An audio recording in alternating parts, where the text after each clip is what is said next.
na rúa, pero imos ver polo miúdo en que consiste este dieselazo, como lle chama. É dicir, canto nos vai custar encher o depósito de diésel, basicamente, Bernardo? Pois suporía recibe un incremento duns 10 céntimos por litro. Este novo imposto encarecerá o diésel e equiparará o seu prezo case o da gasolina, para incentivar así a compra de coches eléctricos. Por exemplo, hoxe en Galicia topamos o diésel a 1,49 € de media o litro. Despois deste dieselazo, coñecido xa así, poñamos que pasa a 1,59 €, ou o que é o mesmo. Encher o depósito dun coche diésel cun depósito de 50 litros sería 5 € máis caro, pois pasaría de 74,5 € a 79,5 €. Nun depósito de 150 litros, pois serían 15 € máis. E quen o vai notar máis? Pois quen dependa do gasóleo, evidentemente, na súa actividade diaria. Falamos de transportistas, autónomos, taxistas, agricultores. Contemplanse, iso sí, posibles exencións ou tamén bonificacións para estes colectivos, pero polo momento non se concretaron medidas específicas. A medida non afectará, ollo, a camións pesados que poderán acollerse o gasóleo profesional, pero sí a transportistas autónomos con vehículos de menos de 7,5 toneladas. O sector do transporte xa avisou das consecuencias, non desbotan mobilizarse e incluso convocar paros ante este dieselazo. Ilustrámolo, como afectaría esta medida cunha profesional da estrada. Rocío Padín, hai inquedanza ante a medida, non? Sí, así é, por eso nos hoxe viñemos onde a Mari Carmen e Manolo, transportistas profesionais, para ver como están eles a tomar esta nova medida. Moi bo día, Mari Carmen, como estás? Preocupada, inquieta. Para poñernos en situación, canto nos custa encherlle agora mesmo o depósito a este vehículo que estamos a ver? A este en concreto, uns 250 €.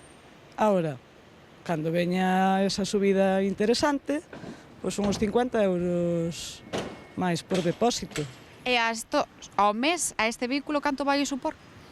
Unha media de 500. Por vehículo. Isto, claro, entendo que xa está a traervos cambios nas rutas, non? Intentaremos optimizar sempre o máximo posible e intentaremos ter os clientes atendidos o mellor posible. Pero esperemos que non haya cambios que repercutan en eles. Claro, estamos a ver que está Manolo por aquí, todo preparado. Manolo, estábanos a contar, Mari Carmen, que no teu vehículo, isto, o dieselazo vai a supor un custe maior de 500 € ao mes, pero cal é o custe real no sector? Pois moitísimo, porque 500 € ao mes solamente en este camión, pero claro, temos varios camións, que ao final supón moito máis porque influye, tamén repercute nos clientes e nos usuarios. Claro, non só repercute nos transportistas profesionais, que serán os que máis o noten, senón, Mari Carmen, tamén nos usuarios. E ti crees que é posible que os transportistas profesionais se vexan, pois, chegada a situación, obrigados a deixar a profesión?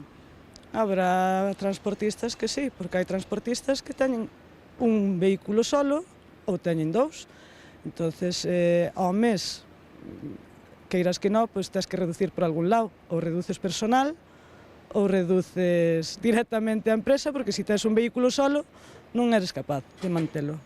Tens que recortar gastos por donde sea. Pois xa ben, compañeiros, este é o sentir xeral dos transportistas profesionais que ven no dieselazo pois unha preocupación a maiores. Grazas, Rocío. Bueno, pois esa é a visión dos transportistas ante algo, como dicimos, inminente. España parece que pediu unha prórroga a Bruselas ata 11 de abril, que xa pois quedan unhas semanas antes de Semana Santa. Xosé Antón, a motivación, digamos, desta medida, o que esgrime Bruselas, non? É medioambiental, é dicir, basicamente desincentivar a compra, non, de vehículos diésel, equiparando ese prezo ca gasolina, pero claro, isto vai a provocar, xa estamos vendo na rúa, pois un malestar, porque ainda hai moita xente que depende do coche diésel. Eu vou a ser prudente e non decir o que penso. Non decir o que penso de Bruselas, de Europa, de xente, por certo, que ten un salario de 20.000 € ao mes.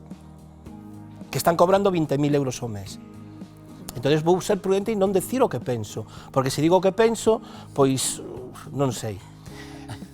Europa, neste caso, podía empezar, por exemplo, por limitar, facer que os jets privados non funcionen, que isto todo sea transporte público, E que esos jets que gastan moitísimo combustible, todo eso, o armamento que gasta moitísimo... O sea, e despois hai que decir unha cousa. O 70 e pico % do coste do diésel ou da gasolina son impostos. Entonces, a ver, ahora en serio, non podemos estar sempre botándolle en riba a la xente que non os costes de todo. E sobre todo, repito, xente que está tomando decisións e que está cobrando 20.000 euros ao mes. Sí, é que nos lo acaba de explicar Bernardo moi gráficamente. Ao final, nun coche pequeno, que teña un depósito pequeno de diésel, pois é que son 5 euros máis cada repostase, é dicir, que é unha subida considerable. E aquí, claro, que cabería preguntarse, non sei como vedes por esta banda, é que quizáis estas medidas medioambientais igual deberían ir acompañadas, non sei, dunha subvención para mercar un coche eléctrico, multiplicar eses puntos de repostase eléctrico, que inviten a empregar ese modo de transporte. Se queres que a xente merque vehículos eléctricos, hai que axudar a que a xente os merque e a que a xente poda ter autonomía suficiente para recargar e demais. E despois, a min sorpréndeme varias cousas. Eso, que queremos respetar o medio ambiente, pero non poñemos máis transporte público, non fomentamos que a xente poda coller máis eso, o autobús, tranvías, metros e demais.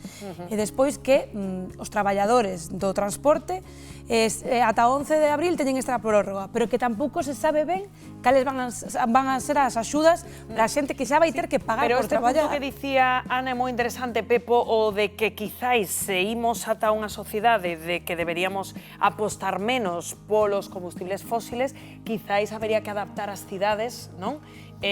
Pois para que empregamos outro tipo de transporte, non? Bicis, transporte público... Exactamente. Eu creo que, vou ser prudente, non vou dicir o que penso xo Antón, eu creo que vivimos un pouco na utopía.